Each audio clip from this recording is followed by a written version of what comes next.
Have you ever noticed that when people say, hey, just let it go, what they often mean is stop talking about it because it makes me uncomfortable? But that's not what scripture teaches us in Isaiah chapter 1, verse 17. It doesn't say ignore injustice. It says learn to do right, seek justice. Justice isn't something that Christians are called to avoid. Justice is something that we're called to pursue, but we must pursue it God's way. And so today we are kicking off a brand new series called Seeking Justice, Faith, Perseverance, and Purpose in Difficult Times.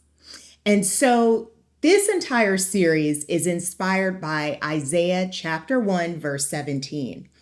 Learn to do right, seek justice, defend the oppressed, take up the cause of the fatherless, plead the case of the widow. And so over the next few episodes, we're going to explore what biblical justice actually looks like, why perseverance matters, and how to remain faithful when you're dealing with situations that feel unfair. And so before we go any further, I want to be crystal clear, okay? This series is not about revenge. It's not about bitterness. It is not about being consumed by what someone did to you, okay? It's about understanding what God cares deeply about, truth, righteousness, accountability, and how people are treated. And so let's start off with, justice starts with doing right, right? So one thing I love about Isaiah chapter 1, verse 17 is the order. Before God tells us to seek justice, he tells us that we need to learn to do right first, right? So that means that justice starts with us. Again, justice starts with us, because before we focus on what everyone else is doing wrong, right? Before we focus on what everyone else is doing wrong, we have to examine our own hearts. And so, are we being honest? Are we acting with integrity? Are we seeking God's will or simply our own desire? Are we pursuing righteousness, or are we just looking for validation? Because too often people think that justice begins with exposing someone else's wrongdoing, but biblical justice begins with obedience, right? It begins with doing the right thing, even when it's difficult, even when it's unpopular, even when it costs us something.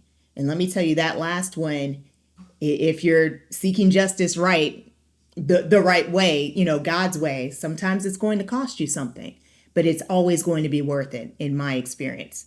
Okay. And so, that gets back to the fact that doing what's right isn't always convenient, but it is always worth it. And I can personally attest to that. And so another thing that we need to keep in mind is that seeking justice requires action, right? The Bible doesn't just say, hope that justice happens. It says, seek justice. Seeking is active. It requires movement. It requires courage. It requires participation, right? Sometimes seeking justice means speaking up. Sometimes it means asking hard questions. And sometimes it just means standing beside someone who doesn't have a voice. And sometimes it means refusing to participate in something that you know is wrong. And sometimes it means confronting a situation you've been avoiding. Too many Christians have confused keeping the peace at all cost with obedience. And they think that being faithful means staying silent. But silence and faithfulness are not always the same thing. Jesus was compassionate, but he wasn't passive. He was loving, but he wasn't weak. He confronted hypocrisy, right? He challenged corruption. He defended those who were being mistreated.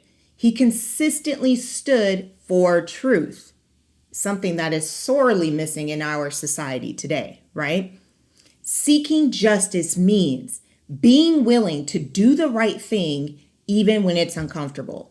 Another point that I want to bring up is, what would Jesus do? Years ago, that phrase seemed to be everywhere. What would Jesus do? It's simple, but it's one of the best questions that we can ask ourselves, because seeking justice isn't ultimately about winning. It's not about proving we're right. It's about responding in a way that reflects Christ. And now a word from our sponsor. Are you feeling overwhelmed, distracted, or disconnected from God?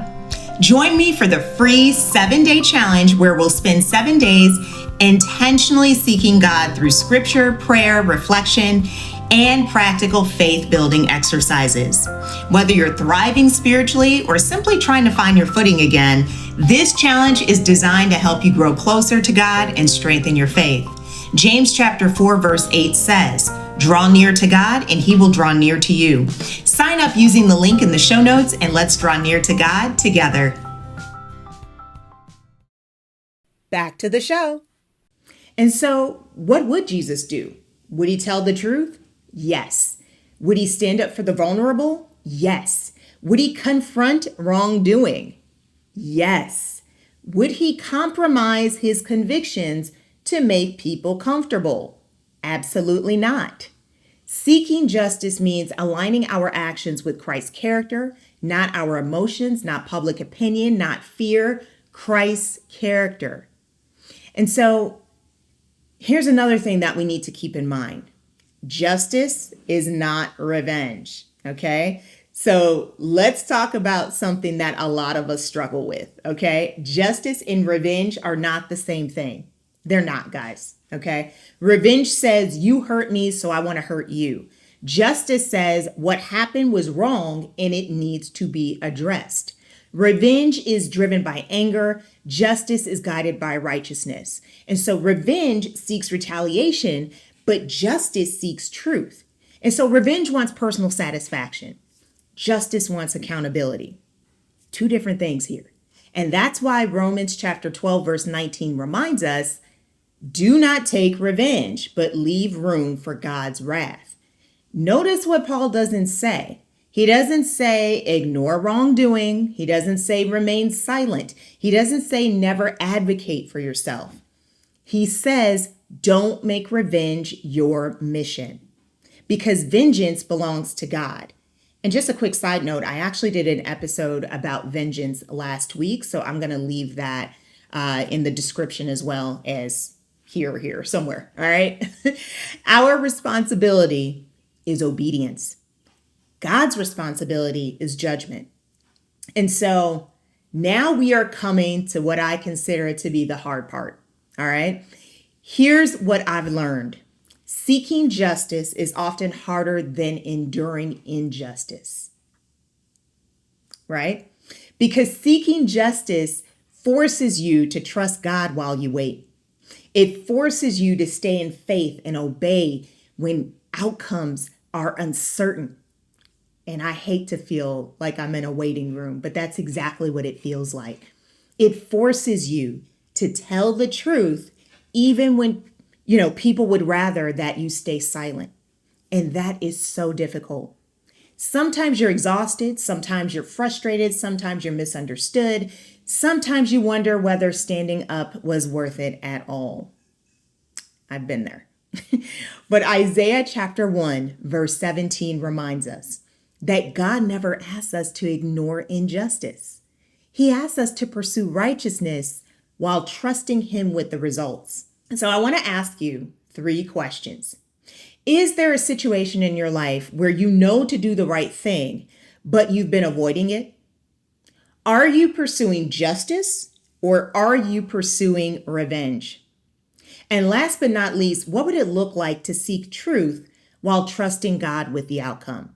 Because at the end of the day, seeking justice isn't about controlling results. It's about remaining obedient to God. If this episode encouraged you, make sure you subscribe, because this is just the beginning of this series. In our next episode, we're going to look at women in the Bible who taught us about perseverance, advocacy, and refuse to give up. And I'd love to hear from you. What does seek justice mean to you as a Christian? Leave a comment below. And remember, if you're everything to everyone, you risk being no one. You never know who you will inspire. See you in the next episode.